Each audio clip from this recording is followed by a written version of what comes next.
Okay, so first I'm going to start with the origins of the coordinate plane.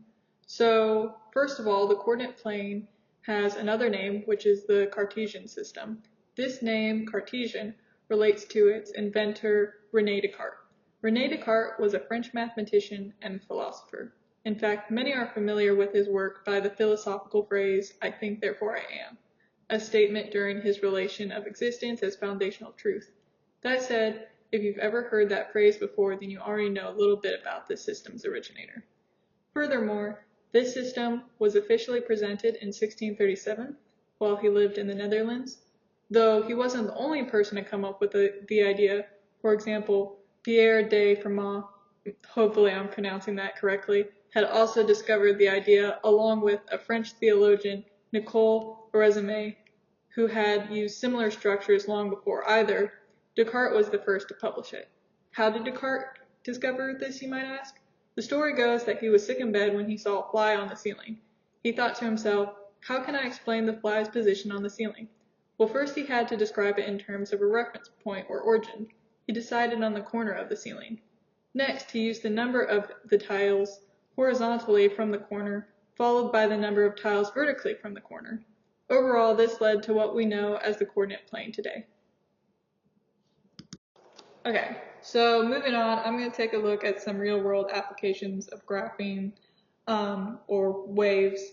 And so my first example is engineering, mechanical vibration, specifically sinusoidal vibration testing. And so many mechanisms and mechanical devices are exposed to various vibrations from both internal and external conditions. So one example that I came up with was, maybe an engineer is trying to build a model of a bridge that will be in a place with frequent earthquakes. And so they're testing different vibrations on that model, or specifically with the source that I drew from, it was about mechanical devices involving Hertzian contact, which is contact where curved surfaces press against each other. And so because these forces can cause unnecessary wear and tear, to observe and replicate these conditions on test models, an engineer may have to measure sine wave patterns such as frequency and amplitude of the real possible conditions, find a controlled method to reproduce them, and make sure the simulated vibrations are adequate representatives of the real vibrations. And so over here, where it says vibration exciter, that's one of the things engineers use to apply different controlled sine wave vibrations. Okay, moving on. This was an example that I thought was particularly interesting, and that is music with additive synthesizers. And so basically when you play an instrument, the components that vibrate have regions that vibrate differently, such as a string where one pluck makes one region bounce a lot more and some parts just slightly. Now that's just one way they could vibrate differently. But basically the difference in vibrations are modes. And a mode is a distinct kinds of patterns of vibration. And so these modes in music trigger harmonics, which are sounds that each have their own sine wave. And when you add all these different harmonics together, or these sine waves, you get a complex waveform, which is the full heard sound that you hear when you hear that string being plucked. And so as if someone was a musician and they wanted a specific sound, they could manipulate the sine waves and of the individual harmonics to add to whatever sounds they were trying to get. And so those were just two examples of real world applications. Okay, so in this slide, we have graphical modeling. And to talk about graphical modeling, I kind of wanted to talk about the process of calculating points and plotting them on a graph, and some of the components that go into calculating points on a graph. And so if you look to your left, we have kind of the standard equation for calculating points, which is y equals a times the trig function of b times x minus, but that could be plus c, and that all plus, and again that could be minus d. And so what this means is, well, a is our amplitude, b is our frequency factor, c is our horizontal shift, and d is our vertical shift. And our frequency factor is what contributes and affects our period. And so starting off, I wanted to go into what is a period and what is an amplitude. So the period is the distance from one maximum or minimum point on a wave to the other maximum or minimum point on a wave. And that could really be any point. I say maximum or minimum because those are the easiest, but it really could be any point. But it's basically just getting to the length of a complete cycle.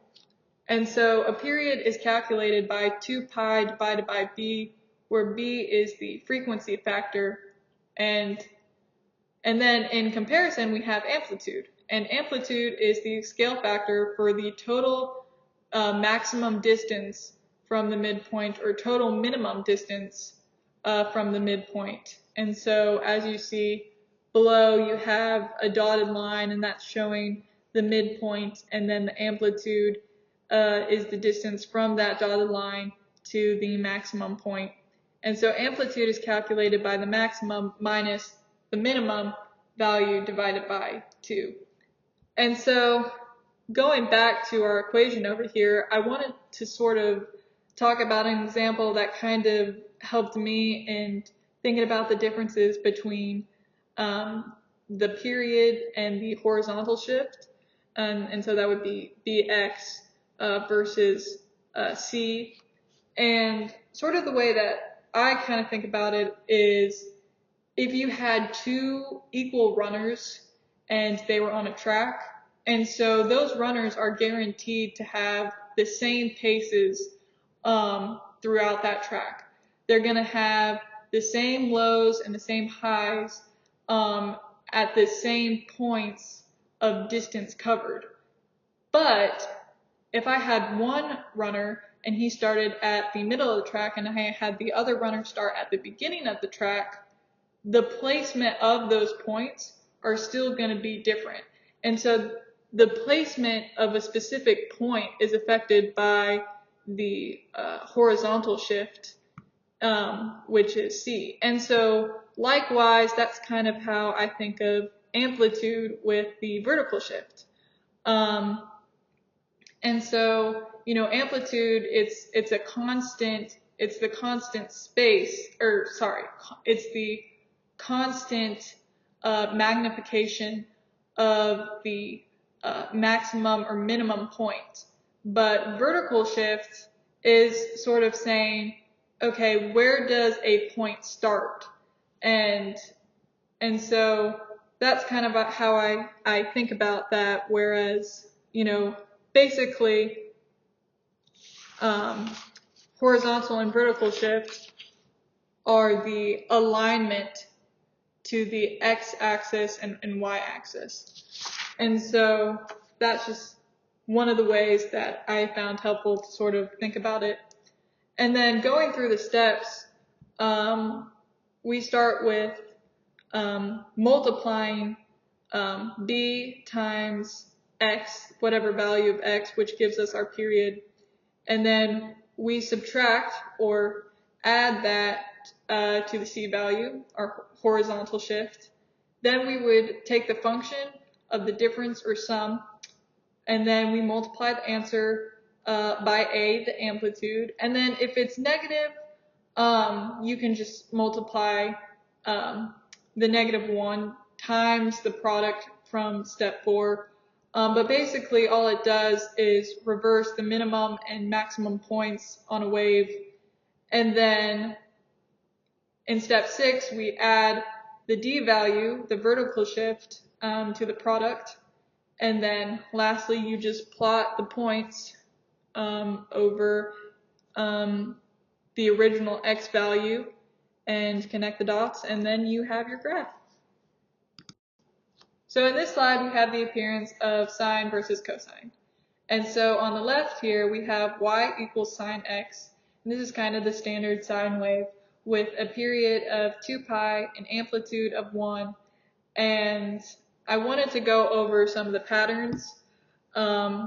This was one example that I heard in another video, and I kind of used that and put it into a way that was helpful for me to understand.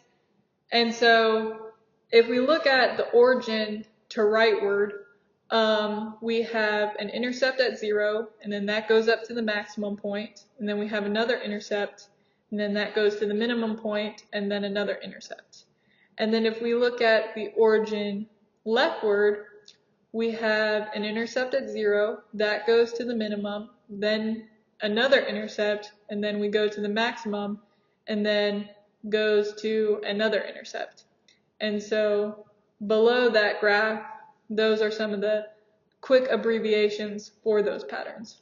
And then on the right side of the slide, we have the same thing for y equals cosine of x, which is the standard cosine wave. And so we have a period of 2 pi, an amplitude of 1, and our pattern here is at 0, or the origin to rightward, we have the maximum point, then we have an intercept, then we have a minimum, then we have another intercept, and then we have a maximum. And then from the origin leftward, we have a maximum at 0, an intercept, and then a minimum point, and then another intercept, and then a maximum. And so below, those are some abbreviated patterns for cosine.